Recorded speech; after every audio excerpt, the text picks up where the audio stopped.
So students once again welcome back to the class. आज की class introduction to accounting यानी chapter first की last class. बात करेंगे सिस्टम ऑफ अकाउंटिंग की। अब देखो अकाउंटिंग कितने टाइप से कर सकते हैं, कितने प्रकार से अकाउंटिंग होती है। सो बेसिकली दो प्रकार के सिस्टम है जो हम अकाउंटिंग में फॉलो कर सकते हैं। एक है डबल एंट्री सिस्टम और दूसरा है आपका सिंगल एंट्री सिस्टम। देखो दोनों ही सिस्टम है अकाउंटिंग के, एक में डबल मींस दो एस्पेक्ट रिकॉर्ड करोगे, एक में सिंगल एंट्री मींस किसी भी ट्रांजैक्शन का एक सिंगल एस्पेक्ट रिकॉर्ड करोगे, वो कहलाएगा सिंगल एंट्री सिस्टम। एक बार जरा डिटेल में समझते हैं पहले डबल एंट्री सिस्टम को। देखो एक ऐसा सिस्टम जिसमें डबल एंट्री, जिसे हम डुअलिटी भी बोल सकते हैं, जिसमें आप हर एक ट्रांजैक्शन के दोनों ही एस्पेक्ट रिकॉर्ड करते हो। देखो अकाउंटिंग में अगर कुछ ना कुछ डेबिट हो रहा है तो कुछ ना कुछ क्रेडिट जरूर होगा। अब आप ऐसे नहीं समझोगे क्योंकि आप अभी सिर्फ थ्योरी पढ़ी है आपने, ठीक है। डेबिट क्रेडिट छोड़ो, मान लेते हैं मैं एक बुक खरीद के लेके आया। क्या लेके आया? बुक मैंने परचेस की है, तो बुक मेरे पास आ गई, यानी एक चीज आ गई। दूसरा मेरे पास कुछ ना कुछ चीज गया जरूर होगा। क्या गया? कैश गया। तो बुक इन कैश आउट। भाई जब आप दोनों ही एस्पेक्ट को रिकॉर्ड करोगे, किताब को भी और कैश को भी, वो कहलाएगा आपका डबल एंट्री सिस्टम। और जब आप मान लेते हैं आप सिर्फ कैश बुक बना के चल रहे हो, ओनली आप सिंगल एंट्री सिस्टम फॉलो कर रहे हो, जब आप सिर्फ इतना लिखोगे कि बुक आ गई, ओनली बुक आ गई, ठीक है, तो ये कौन सा सिस्टम कहलाएगा? Single entry system. हम जो अकाउंटिंग पढ़ रहे हैं, या आप एक बार बुक को बंद करके देखो, बुक के ऊपर नाम क्या लिखा है? Double entry book keeping. यानी हम जो अकाउंटिंग पढ़ रहे हैं वो डबल एंट्री के बेसिस पर पढ़ रहे हैं, यानी हम पूरे एस्पेक्ट रिकॉर्ड करेंगे। कुछ डेबिट हो रहा है तो कुछ ना कुछ क्रेडिट जरूर होगा। जब दोनों एस्पेक्ट को हम लोग रिकॉर्ड करते चलते हैं तो उससे बोलते हैं डबल एंट्री सिस्टम। देखो हर एक ट्रांजैक्शन का कंप्लीट रिकॉर्ड रहता है, ठीक है। ट्रायल बैलेंस बनाना पॉसिबल होता है। ट्रायल बैलेंस बेसिकली समरी कहलाता है, लेजर अकाउंट्स की समरी ट्रायल बैलेंस कहलाता है। दूसरी बात, हर एक चीज डेबिट भी प्रॉपर्ली लिख रहे हो, क्रेडिट भी प्रॉपर्ली लिख रहे हो, तो इससे जब डेबिट क्रेडिट टोटलिंग करोगे तो दोनों क्या आएगा? इक्वल आएगा। तो हम कह सकते हैं कि ट्रायल बैलेंस तो पॉसिबल है ही, साथ ही साथ आपका मैथमेटिकल एक्यूरेसी भी ये शो करेगा, ठीक है। जितना डेबिट हो रहा है उतना ही क्रेडिट होगा। फाइनेंशियल रिकॉर्ड्स का कंप्लीट रिकॉर्ड आपका कहलाता है, ठीक है। इसके बाद यहां आओ जरा सिंगल एंट्री सिस्टम पे। जनरली जो छोटे दुकानदार हैं, ये कह सकते हैं जिनको अकाउंट्स की प्रॉपर पूरी नॉलेज नहीं है, वो सिंगल एंट्री सिस्टम फॉलो करते हैं। भाई मैं एक छोटा दुकानदार हूं, रजिस्टर के ऊपर मैंने आपका नाम लिख लिया, मैंने आपके ही नाम क्यों लिखा वो भी सुना, क्योंकि आप डे टू डे ट्रांजेक्शन्स करते हैं हमारे शॉप से। छोटी दुकान है मेरी, ठीक है।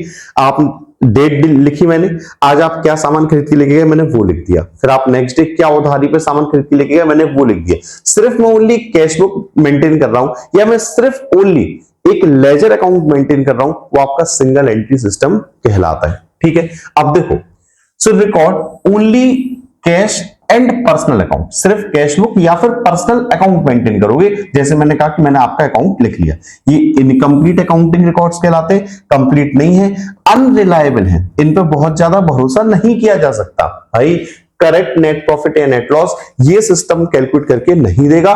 Correct net profit, net loss, financial position आपकी डबल एंट्री सिस्टम बताएगा। और देख लो जरा, सो इनकम्प्लीट रिकॉर्ड है, कैश सेल्स, ओनर ड्राइंग्स, ये इसमें आती हैं।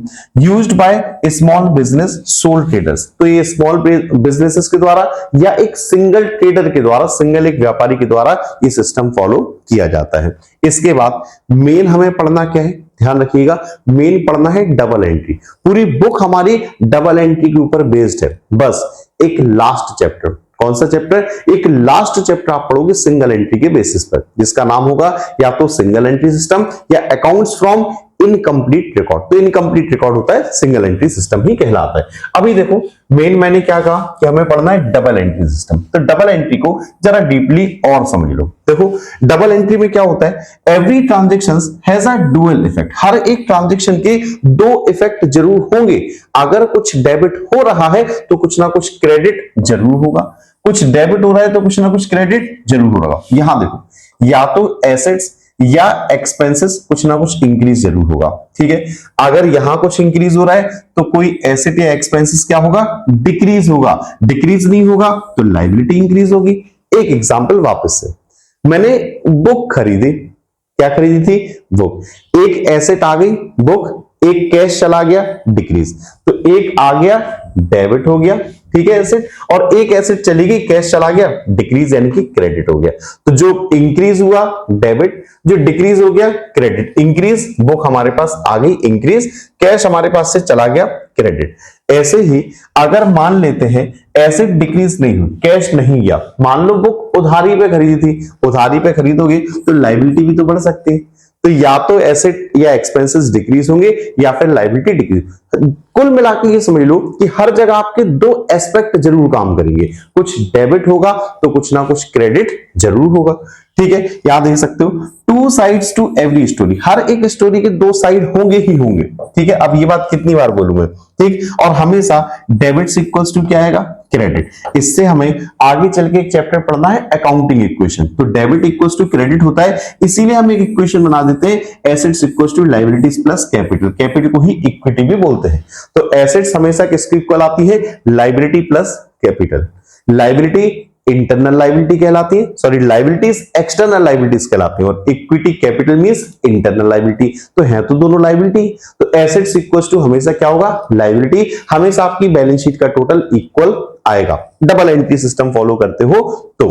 ठीक है, अभी देखो कुछ फीचर्स है डबल एंट्री के, कौन कौन से हैं सुनो। पहला, complete record of transactions, transactions का कंप्लीट रिकॉर्ड, क्या डेबिट हो रहा है क्या क्रेडिट हो रहा है प्रॉपरली हम लिख के चलेंगे। ठीक है, सेकंड है टू फोल्ड एस्पेक्ट रिकॉग्नाइज, हर एक ट्रांजैक्शन के आपको दो एस्पेक्ट रिकॉग्नाइज करने ही करना है, कि आपको देखना है क्या वैल्यू इन हो रही है, क्या हमारे पास आ रहा है, और क्या वैल्यू आउट हो रही है, क्या हमारे पास से जा रहा है। तो बिजनेस में क्या आया और बिजनेस से क्या चला गया, दोनों ही आप एस्पेक्ट रिकॉग्नाइज करोगे।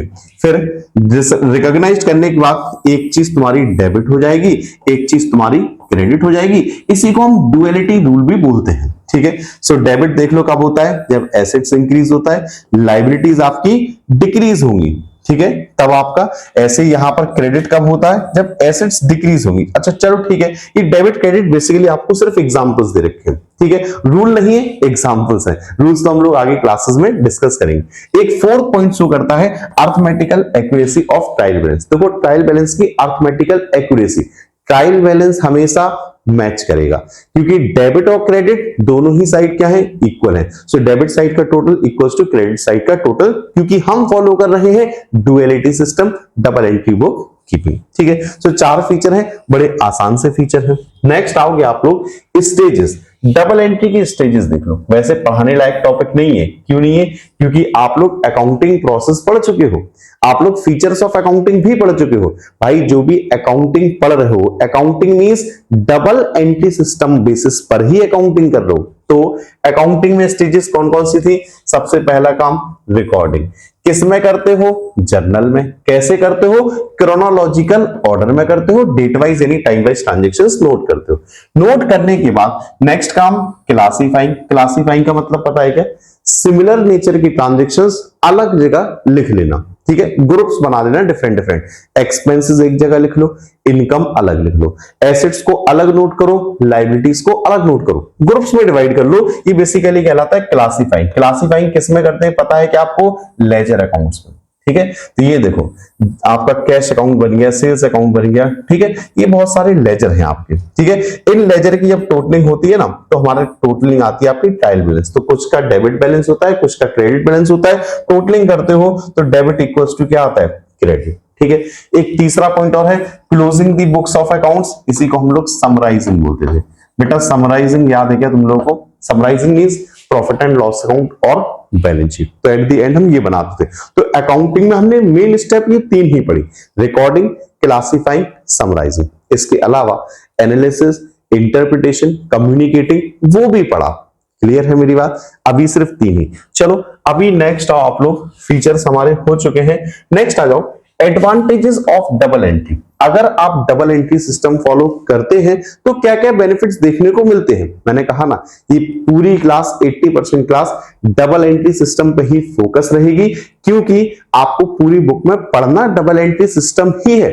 सिंगल एंट्री का सिर्फ एकमात्र ही चैप्टर है, लास्ट चैप्टर है। ठीक है, अभी कुछ एडवांटेज देख लो अगर आप डबल एंट्री सिस्टम फॉलो करते हैं तो। पहला है कि देखो भाई, एक साइंटिफिक सिस्टम है। साइंटिफिक क्यों है? क्योंकि इसमें हम हर एक ट्रांजेक्शंस को कंप्लीटली रिकॉर्ड करते हैं। ठीक है, सेकंड पॉइंट है complete record of transactions. Transactions का कंप्लीट रिकॉर्ड, कुछ डेबिट हो रहा है तो कुछ ना कुछ क्रेडिट जरूर हो रहा होगा। ठीक है, कहीं एसेट्स इंक्रीज हो रही है तो कहीं ना कहीं लायबिलिटी भी आ रही होगी।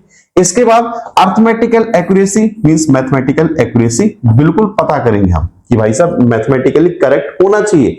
जितना डेबिट साइड आएगा उतना ही क्रेडिट साइड आएगा। अगर इक्वल नहीं आ रहा है इट मींस कहीं ना कहीं अर्थमेटिकल एक्यूरेसी नहीं है।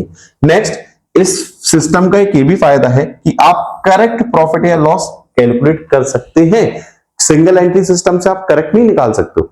प्रॉफिट या लॉस मेरे ख्याल से तो आप बता भी नहीं पाओगे सिंगल एंट्री सिस्टम से। यहां से आप बता सकते हो, यहां से आप फाइनेंशियल पोजीशन भी बता सकते हो। Financial position means balance sheet, assets, liabilities. आपको लग रहा होगा मैं इतना स्लो या इतने दूसरे मूड में क्यों पढ़ा रहा हूं। देखो बेटा, ये वो सारे पॉइंट्स हैं जो आप ऑलरेडी पढ़ चुके हैं। मैं कहता हूं आप ये एडवांटेज मत पढ़ो। अकाउंटिंग के एडवांटेज याद है? एडवांटेजेस, लिमिटेशंस 8-10 पॉइंट पढ़ाए थे। अरे वही लिख दो, वो भी चल जाएंगे, क्योंकि अकाउंटिंग मींस आपका डबल एंट्री सिस्टम। चलो और देख लो, details for purposes of control. अब देखो, आप बिजनेस पर कंट्रोल रखना चाहते हो तो आपको डिटेल्स, सारी ट्रांजेक्शंस यहां से प्रोवाइड की जाएंगी। permits accounting in necessary details, providing significant information to control purpose etc. ठीक है, तो आपको प्रॉपर्ली अकाउंटिंग इंफॉर्मेशन यहां से मिलेगी जिससे आप बिजनेस पे इजीली कंट्रोल रख सकते हैं। एक लास्ट है कंपैरेटिव स्टडी भी पॉसिबल हो सकती है, और ये कंपैरिजन ध्यान है क्या, प्रीवियस डेटा को करंट ईयर के डेटा के साथ, या फिर आप कह सकते हो कि हमारी कंपनी का दूसरी किसी और कंपनी के साथ आप इजीली कंपेयर कर सकते हो अकाउंटिंग के द्वारा। तो काफी सारी एडवांटेज हैं। 7 पॉइंट है, 7 में से यार 5-6 पॉइंट वैसे भी याद होंगे, आपको ऑलरेडी याद होंगे। ठीक है, अभी आ जाओ यार, सिर्फ हम समझेंगे, एक ही स्लाइड में समझ लेंगे सिंगल एंट्री सिस्टम। अब देखो, वो सिस्टम जो सिंगल एंट्री के ऊपर बेस्ड है, इसी को हम अकाउंटिंग फॉर इनकम्प्लीट रिकॉर्ड भी बोलते हैं। ये भी ध्यान रखना है, इनकम्प्लीट रिकॉर्ड वो रिकॉर्ड जो कंप्लीट नहीं है, जहां पर हम ट्रांजैक्शंस के दोनों एस्पेक्ट रिकॉर्ड नहीं करते, सिर्फ एक ही एस्पेक्ट रिकॉर्ड कर रहे हो, या तो डेबिट या फिर क्रेडिट। तो ट्रांजैक्शंस का सिर्फ एक ही एस्पेक्ट रिकॉर्ड करते हो वो आपका सिंगल एंट्री सिस्टम कहलाता है। जनरली इसमें हम लोगों के या तो पर्सनल अकाउंट्स बनाते हैं या हम कैश बुक प्रिपेयर करते हैं, और इससे ज्यादा कुछ भी नहीं करते हैं। ठीक है, देख लो जरा। मेन ये है क्या, it's an incomplete system when books are defined by an incomplete record of ledger account. ठीक है, तो यहां देखो, दोनों एस्पेक्ट रिकॉर्ड नहीं कर रहे हैं, सिर्फ एक ही एस्पेक्ट रिकॉर्ड कर रहे हैं। ठीक है, और कुछ नजर आ रहा है, सिंपली या तो हम कैश बुक बनाते हैं या हम कस्टमर का अकाउंट बनाते हैं। ठीक है, रिकॉर्डिंग ऑफ ट्रांजैक्शंस मेन हमारा है डबल एंट्री। डबल एंट्री ज्यादा ठीक है क्योंकि ये डेबिट और क्रेडिट दोनों एस्पेक्ट को रिकॉर्ड करता है डबल एंट्री, जबकि सिंगल एंट्री ये पार्शियल रिकॉर्ड, सिर्फ एक ही चीज रिकॉर्ड करता है, या तो सप्लायर का पर्सनल अकाउंट बना रहे हैं या फिर हम कैश बुक बना रहे हैं। ठीक है, दूसरी ट्रांजैक्शन को हम रिकॉर्ड नहीं करते दूसरे बेसिस को। अब इसके जरा कैरेक्टरिस्टिक्स देख लो। देखो, इनकम्प्लीट रिकॉर्ड है, अनसिस्टमैटिक रिकॉर्ड रहता है, सिस्टमैटिक नहीं है single entry system. Not reliable for decision making, decision making के लिए रिलायबल भी नहीं है, भरोसेमंद भी नहीं है। आप इसे वापस से चेक नहीं कर सकते हो, फ्री फ्रॉम पर्सनल बायस नहीं होता है ये, या फिर हम कह सकते हैं कि इसे हम वेरीफाई नहीं कर सकते। ठीक है, एक नेक्स्ट आपका ओनली कैश बुक और पर्सनल अकाउंट यहां पर मेंटेन किए जाते हैं। देखो, इसके कुछ कंसीक्वेंसेस यानी लिमिटेशंस भी हैं सिंगल एंट्री सिस्टम के। सो दोनों ट्रांजैक्शंस रिकॉर्ड नहीं करते हैं, इसलिए डबल एंट्री बेसिस पे ये नहीं होता है। ट्रायल बैलेंस यहां से मैच नहीं कर पाओगे, हम अर्थमेटिकल एक्यूरेसी नहीं बता पाएंगे, हम डेबिट क्रेडिट इक्वली नहीं बता पाएंगे, तो हमें पता भी नहीं चलेगा कि जो हमने अकाउंटिंग की है वो सही है या गलत है। ठीक है, ऐसा रिजल्ट प्रॉफिट और लॉस नहीं निकाल पाओगे, बैलेंस शीट, फाइनेंशियल पोजीशन आप नहीं प्रिपेयर कर पाओगे। तो बेटर ये है कि डबल एंट्री सिस्टम को फॉलो किया जाए। वो तो मजबूरी, जो छोटे दुकानदार हैं जिनको नॉलेज नहीं है या जो इतना खर्चा एफोर्ड नहीं कर पाते कि अकाउंटेंट रख सके, वो सिंगल एंट्री सिस्टम को फॉलो करते हैं। बुक में पढ़ना आपको डबल एंट्री सिस्टम भी है, पढ़ना आपको सिंगल एंट्री सिस्टम भी है। ठीक है, फिलहाल आज की क्लास और इस chapter number 1 account introduction to accounting, इस चैप्टर में फिलहाल इतना ही। देखो कहीं कोई डाउट रही हो, कहीं कोई टॉपिक मैंने छोड़ दिए हो तो आप मुझे व्हाट्सएप पे बता सकते हैं, मैं उन टॉपिक्स को कवर कर दूंगा। बाकी ये मेरा ईमेल आईडी है और हाँ, कमेंट बॉक्स आप सबके लिए ओपन है। एटलीस्ट आपका नाम, आप कहां से यानी कि किस स्कूल से मेरी वीडियो देख रहे हैं वो मुझे जरूर बताया करो, क्योंकि मैं आपको सभी को नाम वाइज याद रखना चाहता हूं। एक एक कमेंट में रीड करता हूं। चलिए फ्रेंड्स, तो आज की क्लास अटेंड करने के लिए आपका बहुत बहुत धन्यवाद। मिलता हूं नेक्स्ट वीडियो के साथ में। Thank you.